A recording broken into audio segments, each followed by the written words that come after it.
Assalamualaikum warahmatullahi wabarakatuh. Kami dari kelompok 3, di sini kami akan mempresentasikan tentang teori psikologi kepribadian dari Harry Stack Sullivan. Sebelumnya, anggota kami terdiri dari Nadifa Aulia Salsabila dengan NIM G1C1210003, Saidati Natalita Azahra dengan NIM G1C1210079, Aine Yesa Parmasta dengan NIM G1C1210083, dan Dea Mesa Kurniawati dengan NIM G1C1210093. Sebelum kita membahas materi Harry Stack Sullivan, terlebih dahulu kita akan membahas tentang biodata singkat Harry Stack Sullivan. Harry Stack Sullivan lahir di sebuah kota pertanian kecil di Norwich, New York pada tanggal 21 Februari 1892. Harry Stack Sullivan adalah satu-satunya anak yang berhasil bertahan hidup dari ayah bernama Timothy Sullivan dan ibu bernama Ella Stack Sullivan. Kedua orang tuanya Harry Stack Sullivan berasal dari Irlandia. Sebenarnya Harry Stack Sullivan mempunyai 2 kakak laki-laki, tetapi mereka semua meninggal di tahun pertama mereka hidup. Menjadi anak tunggal membuat ibu Harry Stack Sullivan sangat melindungi dan memanjakan Harry Stack Sullivan. Harry Stack Sullivan paham kondisi ini, karena bagi ibu, mungkin merawat Harry Stack Sullivan adalah salah satu kesempatan terakhirnya menjadi seorang ibu. Ayah Harry Stack Sullivan adalah laki-laki pemalu, tertutup, dan pendiam. Ayah Harry Stack Sullivan tidak pernah memiliki hubungan erat dengan Harry Stack Sullivan, bahkan hingga ibunya meninggal dan Harry Stack Sullivan telah menjadi dokter terkenal.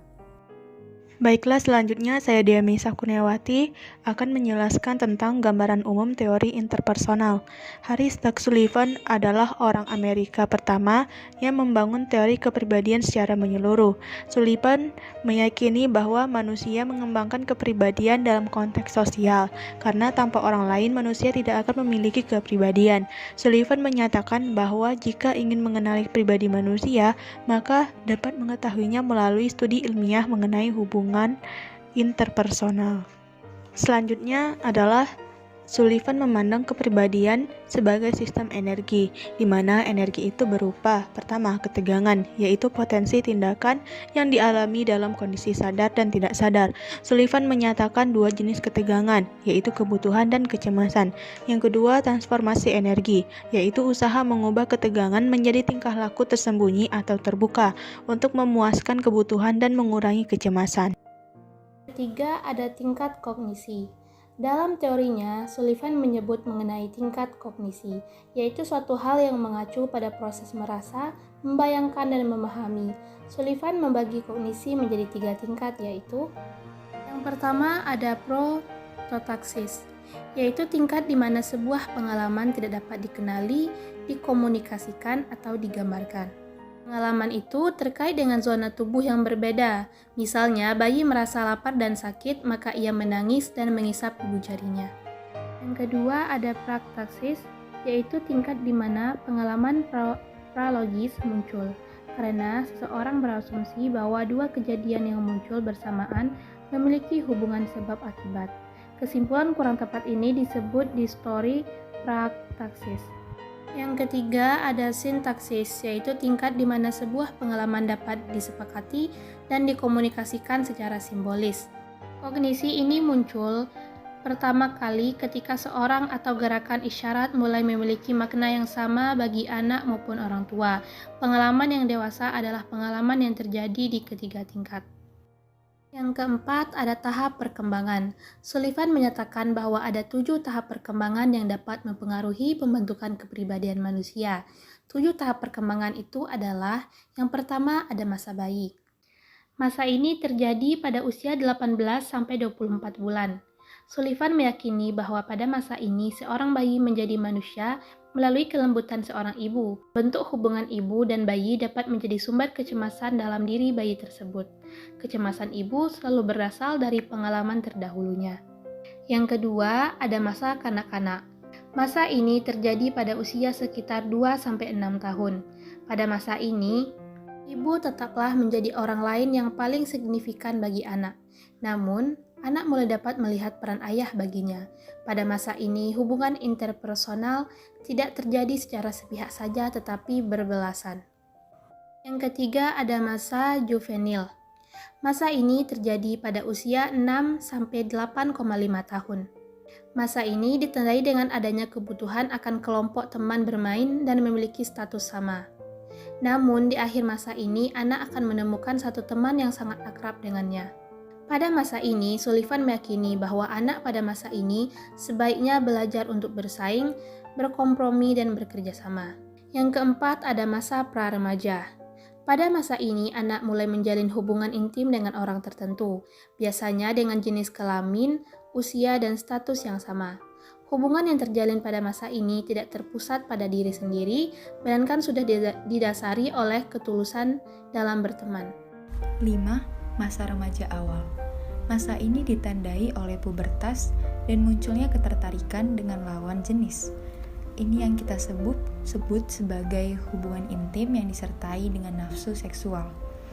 Dapat dikatakan bahwa masa ini menyebabkan remaja menjadi stres karena di satu sisi remaja ingin membina hubungan intim yang disertai nafsu seksual, namun di sisi lain pubertas yang dialami remaja menyebabkan nafsu seksual itu muncul.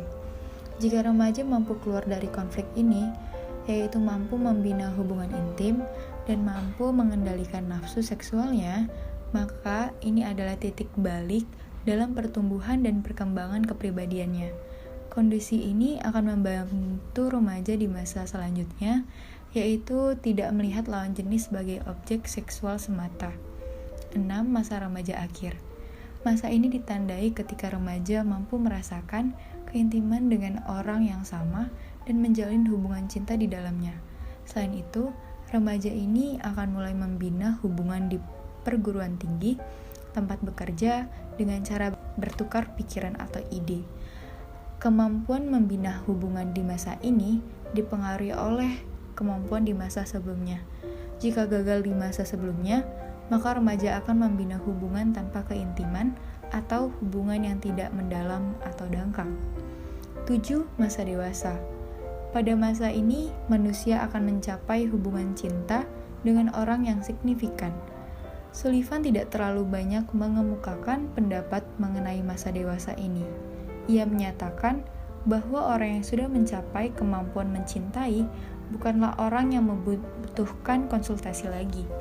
Namun, ia mengatakan bahwa kondisi klinis yang terjadi pada masa dewasa bukanlah terjadi di masa itu, tetapi hasil dari masa-masa sebelumnya.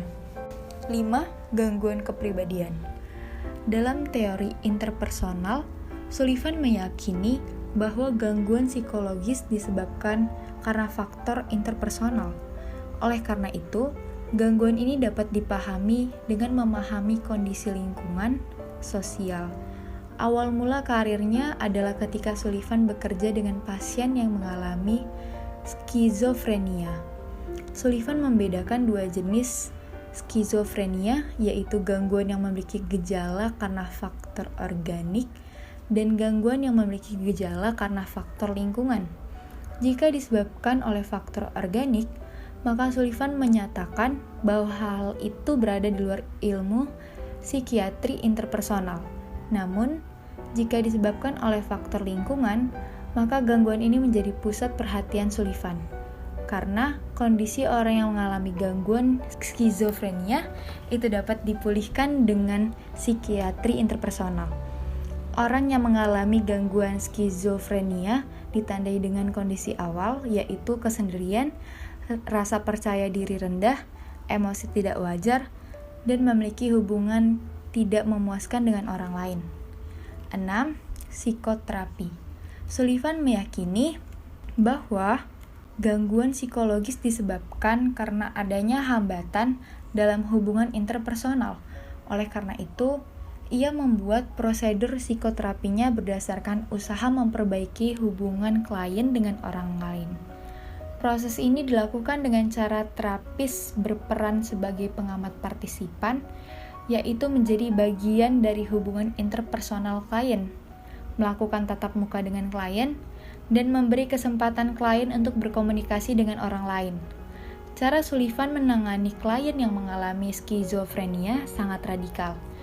Ia menempatkan klien di bangsal yang sesuai dengan pilihan klien.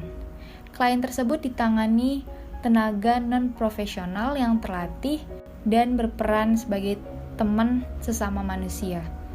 Cara ini sangat efektif karena klien-kliennya sembuh. Erich Fromm menilai bahwa cara Sullivan ini baik karena skizofrenia sebagai gangguan psikosis bukan disebabkan karena gangguan fisik. Selain itu, ia menyatakan bahwa hubungan manusia dengan orang lain adalah intisari pertumbuhan psikologis. Tujuan umum terapi Sullivan adalah mengungkap kesulitan klien dalam berhubungan dengan orang lain. Untuk membantu tujuan ini, ada dua hal yang dilakukan terapis, yaitu yang pertama, mendorong klien merasa aman ketika bertemu dengan orang lain. Yang kedua, membantu klien menyadari bahwa jika klien mampu membina hubungan pribadi dengan orang lain, maka ia akan sehat secara mental. Sekian presentasi kami, terima kasih.